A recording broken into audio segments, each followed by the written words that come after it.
Kalau ada yang bilang, kok berani banget sih? Teman-teman, ini adalah kegiatan yang bisa diikuti oleh semua orang. Tentunya orang dewasa ya, anak-anak nggak boleh. Bahkan pemula kayak aku aja, ini bisa loh sampai atas, bisa loh turun dan pulang dengan selamat. Berarti kegiatan ini memang ramah untuk pemula. Sebelum manjat, kita di briefing dulu sama bapak gate-nya. Lalu pengait-pengaitnya, talinya, harnessnya juga semuanya aman. Memang dipersiapkan untuk panjat tebing, jadi sudah dipastikan kalau itu semua kuat dan aman. Nah, seperti ini proses manjatnya. Nah, kalau udah bisa ambil gambar, sudah bisa ambil video, berarti kita sudah dalam posisi yang stabil, aman, ya, dan nyaman dan bebas untuk bergerak gitu. Sepanjang manjat pemandangannya seperti ini. Angin kencang, nanti panas, nanti adem, tapi seru. Nah, ini adalah teman-teman kita yang udah di atas nih. Kita disuruh berhenti sama gate-nya, nunggu arahan selanjutnya karena masih ada 3 orang peserta di bawah. Lihat, udah nggak kelihatan pesertanya. Nah, ini karena kita di bagian cembungnya, di bagian buncitnya si tebing ini. Nah, itu juga ada dari peserta lain, dari base camp yang lain, dari titik yang lain. Mereka naik sampai puncak. Kebetulan banget karena kita terlambat naik, jadi kita nggak bisa sampai puncak karena menghindari cuaca juga, karena di 750 mdpl juga sempat mendung, kita mengkhawatirkan hujan, jadi kita putuskan hanya untuk sampai di 750 mdpl aja. Tapi itu juga seru kok. Ini bapak gate-nya lagi ngerekam ini kita yang lagi istirahat.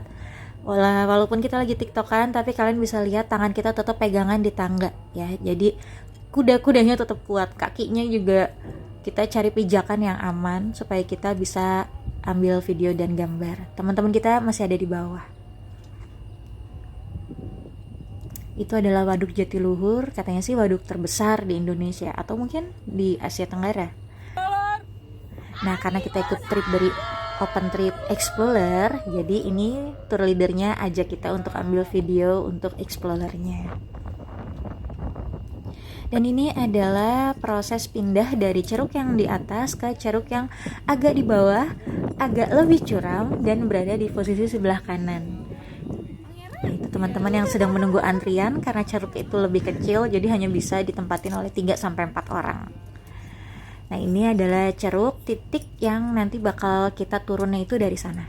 Nah, ini adalah proses turunnya kayak gini ya, perpindahan dari ceruk yang di atas ke ceruk yang kecil ini.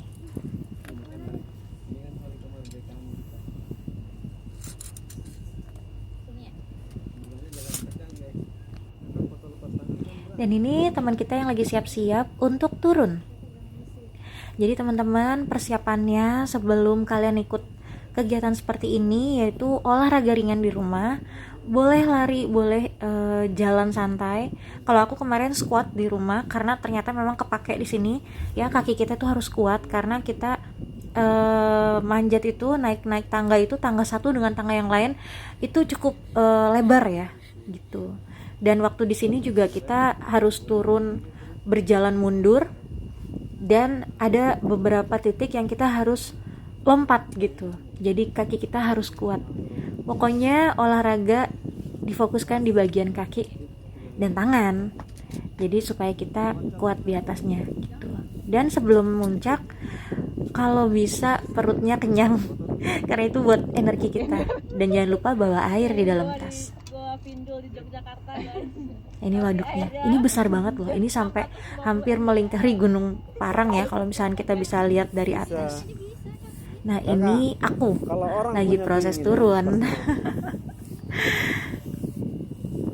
Harus pelan-pelan, harus tenang, nggak boleh panik di waktu turun ini. Kalau mau naik tangga, Kelihatannya pendek ya, tapi ini tinggi banget loh. Mungkin buat kalian biasa, tapi buat aku yang pemula, wah, ini tinggi sekali. Nah, ini kalau disorot dari bawah seperti ini aku berusaha untuk lompat-lompat. Dan ini lumayan besoknya bikin kaki aku sakit banget. Bukan sakit yang gimana ya, tapi kayak agak kaku, pegel gitu. Jadi kalau untuk berdiri terus mau duduk mau jongkok itu wah berasa sih. Nah ini aku ada video yang diambil dari Basecamp ya, dari tim Basecamp, diambil dari jarak jauh. Kita tuh ternyata tuh kecil banget ya, di alam ini tuh kita tuh kecil banget. Nah lihat, kalian bisa lihat kan proses aku turun seperti itu. Nah kalau kalian lihat tuh itu di bawah ada ceruk juga, yang aku kaget karena harus turun mundur, berjalan mundur. Tiba-tiba ada satu titik aku nggak punya pijakan karena memang permukaan tebingnya itu menjorok ke dalam ya, karena ceruk itu. Aku terlempar ke dalam dan itu membuat aku kaget sampai aku refleks teriak. Dan ternyata itu yang bikin esoknya perut aku dan dada aku sakit. Ternyata aku kelempar dan ya namanya kelempar batu ya, kelempar ke arah batu, jadi udah pasti akan ada efeknya gitu. Tapi masih dalam kategori aman, tidak yang berhari-hari gitu loh sakitnya. Dan bahkan aku mau coba lagi kalau ada kesempatan. Nah ini mulai bingung karena loh kok beda. Nah itu aku kelempar. Lalu di sini diturunkan hanya di bagian ceruknya aja, lalu kita harus berjalan mundur lagi dan lompat-lompat lagi. Nah sekian video aku. Jadi buat kalian para pemula yang ingin mencoba, persiapkan fisik.